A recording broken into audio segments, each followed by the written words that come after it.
King Solomon's Mines 1950, is a classic adventure film based on the 1885 novel of the same name by H. Rider Haggard.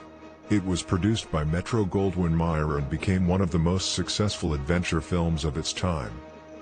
Plot summary: the story follows adventurer and guide Alan Quatermain, who is hired by Elizabeth Curtis and her brother John Good to help them find Elizabeth's missing husband. He disappeared while searching for the legendary diamond mines of King Solomon deep in Africa.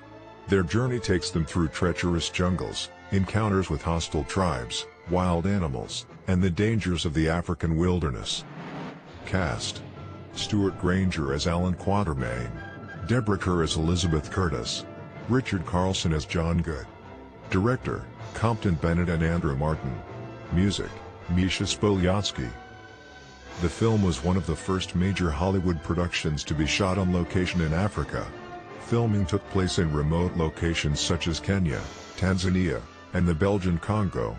The use of authentic African landscapes and wildlife made the film stand out for its realism. The filmmakers faced significant challenges while shooting on location, including dangerous wildlife encounters. For instance, during one sequence, a real lion was used, and it got dangerously close to the cast and crew. Fortunately, no one was harmed, but it created a tense atmosphere on set. Stuart Granger was not the first choice to play the role of Alan Quatermain. Initially, Clark Gable was considered, but due to scheduling conflicts, Granger, who was known for his action roles, was cast. His on-screen chemistry with Deborah Kerr was one of the highlights of the film, contributing to its success. MGM wanted to make the film as authentic as possible, so they cast real African tribesmen as extras. This inclusion of local tribespeople was a groundbreaking move for Hollywood at the time.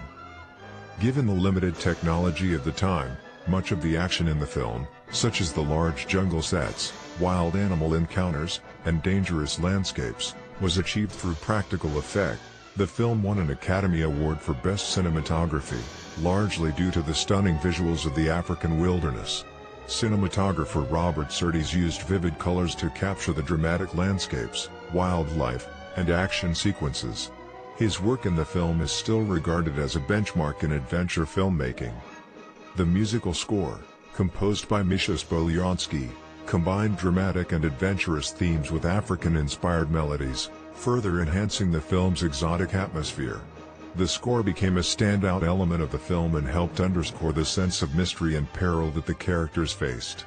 The film's portrayal of African tribes and wilderness sparked interest in African culture and exploration, although it also received criticism later for the way it depicted the continent and its people.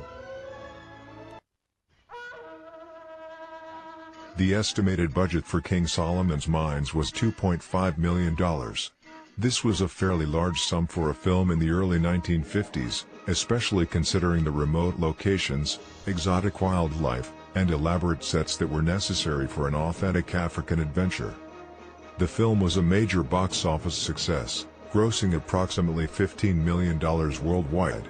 This made it one of the highest-grossing films of 1950, turning a significant profit for MGM and solidifying its place as a major hit of its time. Positive reviews. Critics widely praised the film's breathtaking cinematography, especially the use of vibrant colors to showcase the African landscapes. Cinematographer Robert Surtees was lauded for capturing the grandeur of the natural environment, which was considered groundbreaking at the time. Many reviews highlighted the dramatic vistas, wild animals, and authentic African settings, which were rare for Hollywood films in the 1950s. The film's action sequences, filled with jungle dangers, wild animal encounters, and thrilling pursuits, were met with enthusiasm. It was described as an exciting, fast-paced adventure film that kept audiences on the edge of their seats, appealing to lovers of adventure films and thrill-seekers. Stuart Granger as Alan Quatermain and Deborah Kerr as Elizabeth Curtis received praise for their performances. Granger's portrayal of the rugged adventurer Quatermain, in particular, was seen as charismatic and fitting for the role. Kerr's performance as the determined woman on a quest for her husband was also well received, bringing emotional depth to the adventure. For its time, the inclusion of real African tribespeople as extras was considered progressive and added authenticity to the portrayal of Africa. Some critics appreciated this more genuine depiction of the continent compared to other films that relied heavily on stereotypical imagery. Negative reviews. One common criticism of the film was its portrayal of African tribes and culture. While it was considered authentic in terms of casting real tribespeople, some viewers and later critics pointed out that the film's portrayal of African people as exotic and mysterious often veered into stereotype.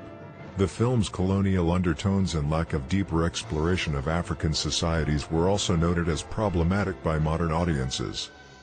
While many enjoyed the film's adventure elements, some critics felt that the pacing could be uneven.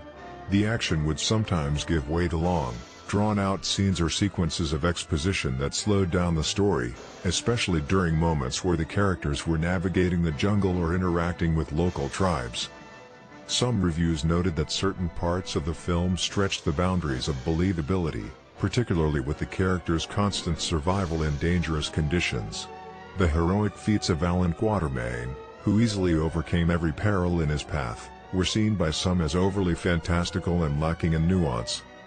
Some critics felt that the characters, while charismatic, were not fully fleshed out. Allan Quatermain, for example, was seen as more of an archetype than a deeply developed character.